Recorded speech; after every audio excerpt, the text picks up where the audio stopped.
What's going on, everybody, and welcome back to the channel. It's your boy, Octagon Jordan, coming to you live with breaking news that just developed live on the UFC weigh-in show. Twitter, X Spaces, whatever you want to call it, is blowing the fuck up. Supposedly, Arman Tsarukyan had back pain last night while cutting weight in his bed at 1 a.m., rolling around.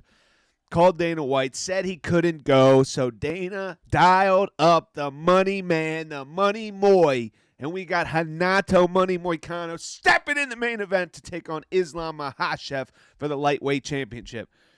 All of this just happened about 10 minutes ago. I'm giving you my live first and real reaction to this news. Beneil Dariush, it looks like he's off the card. They asked Dana White about that. All he said was, we're going to take good care of Beneil Dariush. We always take good care of our fighters. You know, we're going to get something for him.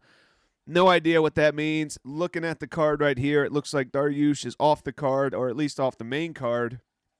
My suspicion is they're just going to pay him his win and show purse and all that. Maybe give him a bonus for showing up, cutting weight. But it doesn't look like Beneil Dariush is going to be on the card. Arman Tsarukyan is off the card, and this is the new lineup, the new main card for UFC 311 going down tomorrow night. Whoa!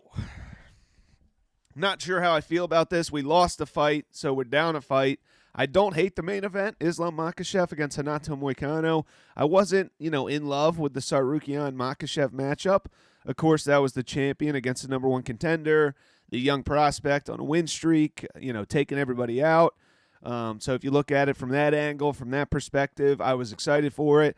The matchup itself, neither guy is the most exciting. I'm talking about Arman Tsarukyan and Islam Makhachev. The first fight was very technical, very back and forth, a lot of grappling exchanges, a lot of knees in the clinch, a lot of clinch work.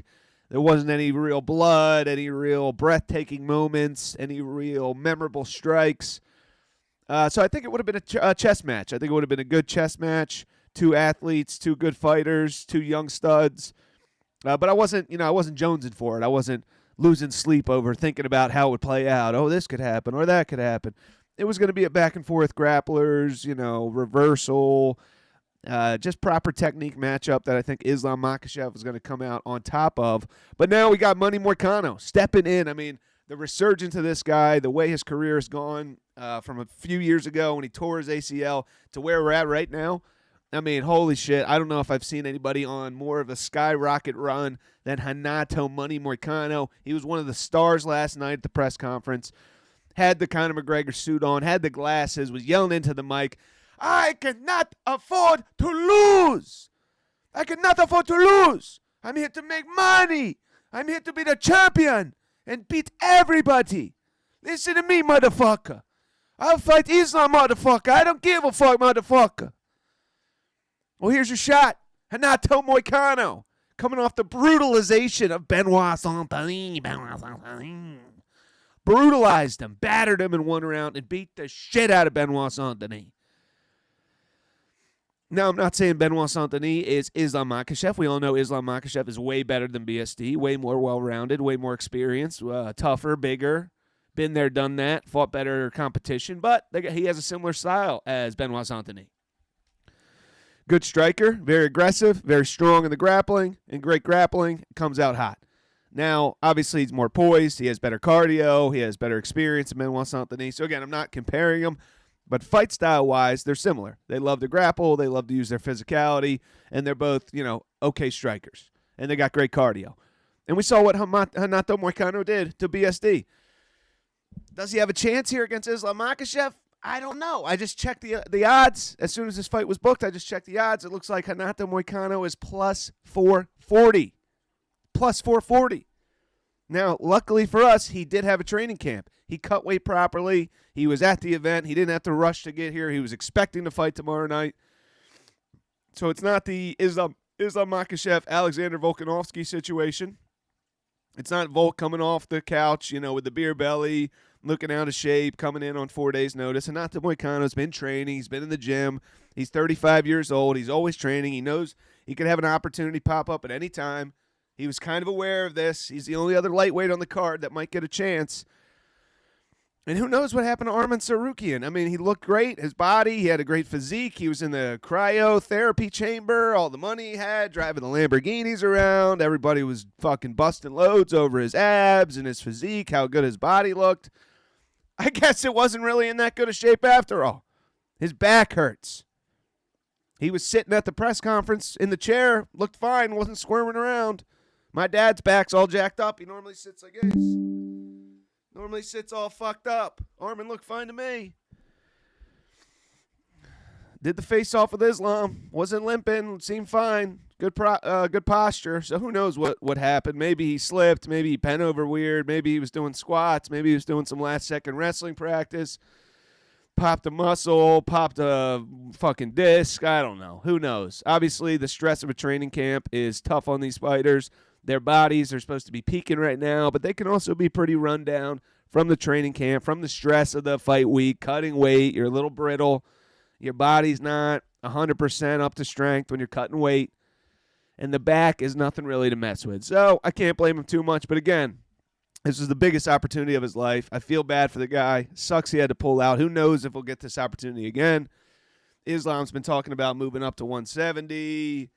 Is the UFC going to want to do this again? It already wasn't the biggest name fight ever for Islam. You know, it's lightweight. They got a ton of big names. Are they really going to want to put Tsarukyan in another main event of a pay-per-view? Who knows? Who knows? But I'm excited for the main event. I give Renato Moicano a slim, tiny chance. I would say at maybe a 7 to 8% chance of winning. He's got to be aggressive. He's got to use his ground and pound, similar to what he did to Benoit Saint-Denis, the elbows. Obviously, we know he's got great grappling. He's got to be strong in there. Hopefully, he's been lifting weights. Hopefully, he's been practicing his wrestling, his cardio.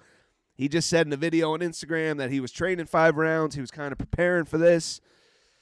So, you know, I'm excited for it. Renato Moicano gets his chance. The money man gets his opportunity to take on the pound-for-pound best fighter in the world, Islam Makhachev. I am bummed out that we're losing a fight now. They moved up Jailton Almeida versus Sergey Spivak to the main card. I mean, Dariush versus Moicano was going to be straight violence. Those guys have a great stylistic matchup there. That was going to be a violent fight. So to get Jailton Almeida, Sergey Spivak, you know, big, fat, heavyweight grapplers rolling around, sweaty on the canvas, you know, doesn't really get me going. But luckily, the card was stacked, still pretty stacked. We got Yuri Prochazka, Jamal Hill, Merab, Umar. Islam stays on the card. Money Moy gets his opportunity.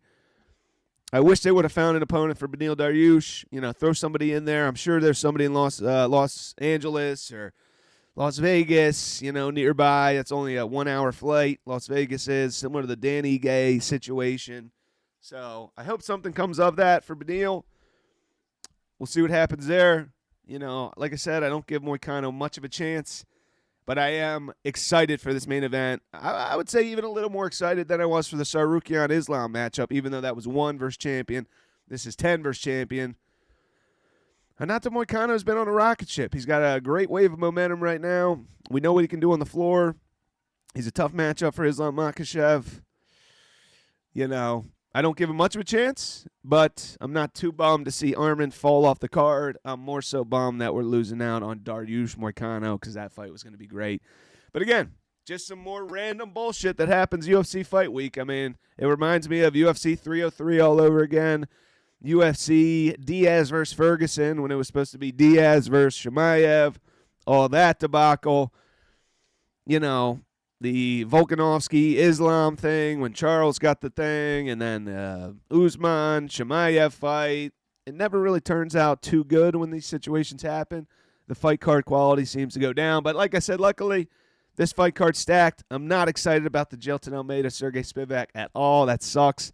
They should have moved up Grant Dawson and Carlos Diego Faeda. That would have been way more exciting for the main card here.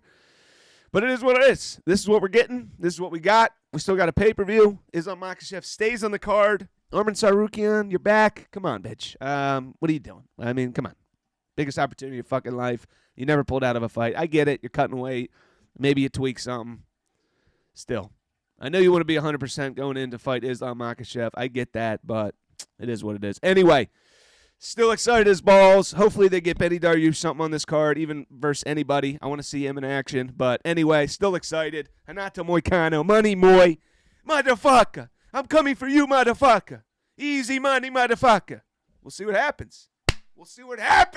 Octagon Jordan, first one to bring it to you on YouTube. Like and subscribe. I'll be here all week analyzing the post-fight. Let's fucking go!